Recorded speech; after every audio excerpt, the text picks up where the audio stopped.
महेश नवमी भगवान शिव और माता पार्वती को समर्पित एक प्रमुख त्योहार है जो मुख्य रूप से महेश्वरी समाज द्वारा ज्येष्ठ मास के शुक्ल पक्ष की नवमी को मनाया जाता है।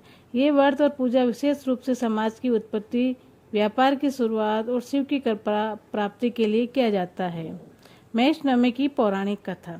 पौराणिक कथा के अनुसार प्राचीन काल में खंडेला नामक राज्य में खंडेल सेन नामक एक प्रतापी और धर्मपरायण राजा राज्य करते थे। प्रजा सुखी थी, लेकिन राजा को कोई संतान नहीं थी, जिससे राजा बहुत दुखी रहते थे। संतान प्राप्ति की इच्छा से राजा ने कामेष्टि यज्ञ करवाया। यज्ञ से प्रसन्न होकर ऋषि मुनियों ने उन्हें एक पराक्रमी पुत्र का आशीर्वाद दिया, लेकिन साथ में ये भी चेतावनी भी दी कि इस राजकुमार को 20 वर्ष तक उत्तर दिशा में जाने से रोकना अनिवार्य है, अन्यथा अनर्थ हो जाएगा।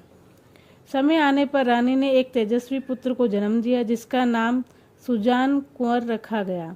राजकुमार बचपन से ही शास्त्र और विद्या में निपुण था। एक बार राजकुमार वन में शिकार के लिए गया और अनजाने में उत्तर दिशा की ओर निकल गया। उस दिशा में सूर्य कुंड के समीप 6 ऋषि मुनि वेद मंत्रों का उच्चारण करते हुए यज्ञ कर रहे थे। राजकुमार वहां पहुंचे और यज्ञ में विघ्न डाला। इससे क्रोधित होकर ऋषि मुनियों ने राजकुमार को उनके सभी सेवकों को श्राप देकर पत्थर बना दिया। जब राजा खंडेल सेन को ये दुखद समाचार मिला तो वह शोक में अपने प्राण त्याग दिए और रानियां भी सती हो गई।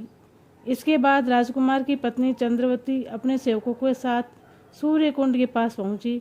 उसे सभी ऋषियों से क्षमा याचना की। ऋषियों ने बताया कि श्राप वापस तो नहीं लिया जा सकता, लेकिन समीप ही भगवान महेश यानी शिव की गुफा में जाकर आराधना करने से कल्याण होगा।